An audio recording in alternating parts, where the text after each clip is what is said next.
Start. देशवासियों coma मैंने अभी अभी राष्ट्रपति के पद की शपथ ली है और इस महान देश की सेवा में अपने को समर्पण कर देने का दृढ़ निश्चय व्यक्त किया है। विराम। मैं आपके सामने भारत के गणराज्य के प्रतीक और चिन्ह स्वरूप राष्ट्रपति के रूप में खड़ा हूँ। विराम। हमें अपने प्राचीन इतिहास में देश के विभिन्न भागों में और विभिन्न युगों में गणराज्यों की स्थापना के उल्लेख मिलते हैं, किंतु उनका प्रभुत्व देश के छोटे छोटे भागों तक ही सीमित था और हमें उनकी राज्य पद्धति का भी पूरा ज्ञान नहीं है। विराम। यह पहला ही अवसर है जब यह सारा देश एक छत्र गणराज्य के आधिपत्य और शासन के नीचे आया है। विराम।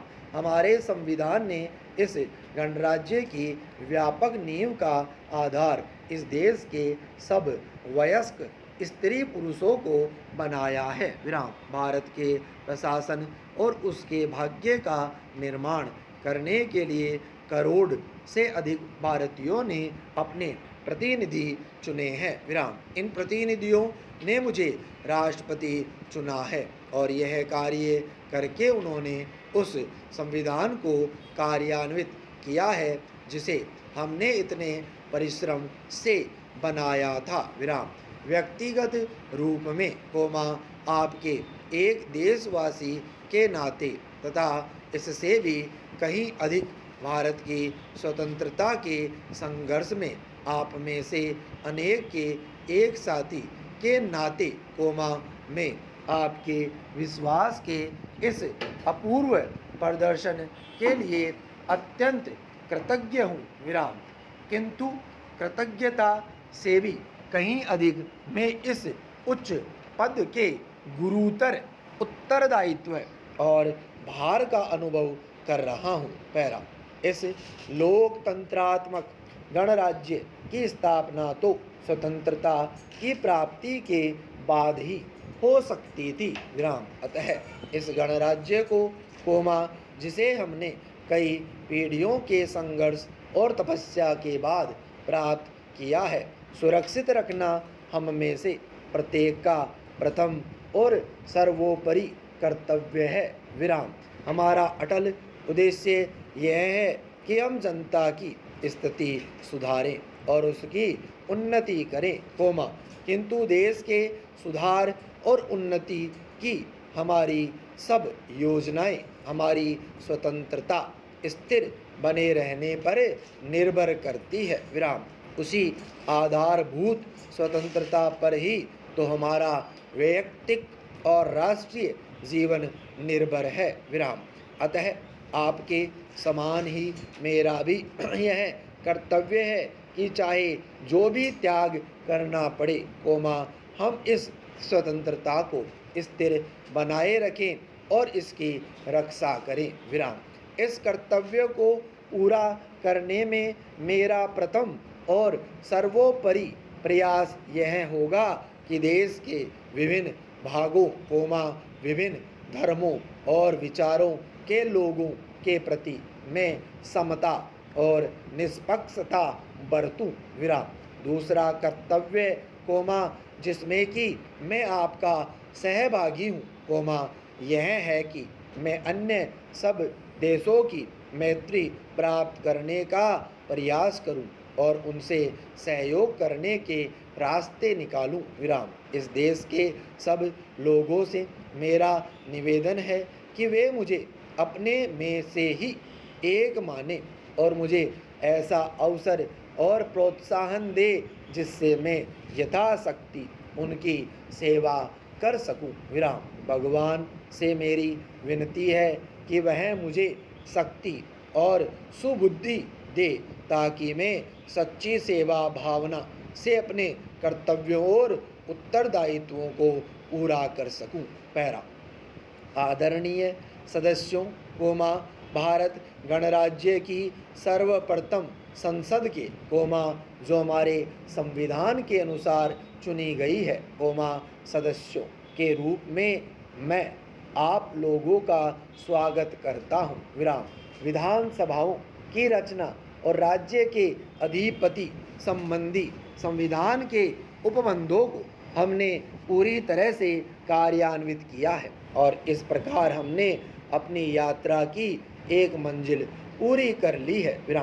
जैसे ही यह मंजिल समाप्त होती है दूसरी मंजिल शुरू हो जाती है। कोई भी जाति या राष्ट्र अपनी भावी निर्माण यात्रा में आराम से नहीं बैठ सकता। 17 करोड़ से अधिक भारतीयों द्वारा नवनिर्वाचित संसद के सदस्यों के रूप में आप ऐसी यात्री है जिन्हें उनके साथ साथ आगे बढ़ना है। आपका यह बड़ा सौभाग्य है और आप पर भारी उत्तरदायित्व है। इस ऐतिहासिक अवसर पर जब मैं आपके सामने बोल रहा हूँ मुझे अपने प्राचीन देश और उसमें बसने वाले करोड़ों नर नारियों का ध्यान हो उठता है। भाग्य हमारे सामने है और यह हमारा काम है कि हम उसके निमंत्रण को स्वीकार करें। वह आवाहन महान भारत देश की सेवा के लिए जिसने इतिहास के ऊषा काल से ही जबकि सहस्त्रों वर्ष पूर्व उसकी कहानी आरंभ हुई थी। सुदिन और दुर्दिन दोनों ही देखे हैं। इस दीर्घ काल में इस देश को महान गौरव भी मिला और हमारा भाग्य विपत्तिमय भी रहा। अब जबकि हम भारत की लंबी कहानी का नया अध्याय आरंभ करने वाले हैं हमें पुनः यह निर्णय करना है कि हम उसकी सर्वोत्तम सेवा किस प्रकार कर सकते हैं। आपने और मैंने अपने इस देश की सेवा का व्रत लिया है। मेरी प्रार्थना है कि हम अपने व्रत में सत्यनिष्ठ सिद्ध हो और इसे पूरा करने के लिए अपना तन मन धन लगा दें। सुदीर्घ काल की पराधीनता के बाद भारत ने स्वतंत्रता प्राप्त की है। सब कुछ सहकर भी इस स्वतंत्रता को बनाए रखना है बचाना है और बढ़ाना है क्योंकि इसी स्वतंत्रता के आधार पर ही तो प्रगति की जा सकती है। किंतु केवल स्वतंत्रता ही पर्याप्त नहीं है। उसे अपने साथ जनता को भी कुछ सुख लाभ कराना चाहिए और वे जिन बोझों से दबे हुए हैं उनको कम करना चाहिए इसलिए यह बात हमारे लिए अत्यंत महत्वपूर्ण हो गई है कि हम तेजी के साथ जनता की आर्थिक उन्नति करने के लिए जुट जाएं और समता तथा सामाजिक एवं आर्थिक न्याय के जो उच्च आदर्श हमारे संविधान में अंकित है उनको पूरा करने के लिए हम प्रयास करने लगें। अपने सारे इतिहास में भारत ने मानवात्मा की कुछ अन्य प्रेरणाओं का प्रतिनिधित्व किया है। संभवतः भारतवर्ष का विशिष्ट लक्षण यही रहा है और अभी हाल में ही उस प्राचीन भावना के उत्तम प्रतीक को हमने महात्मा गांधी के रूप में देखा है जिन्होंने अपने नेतृत्व में हमें स्वतंत्रता दिलाई। उनकी दृष्टि में राजनीतिक स्वतंत्रता प्राप्त करना एक महत्वपूर्ण कदम था पर मानवता की महत्तर स्वतंत्रता की दृष्टि से वह केवल एक प्रयास मात्र था।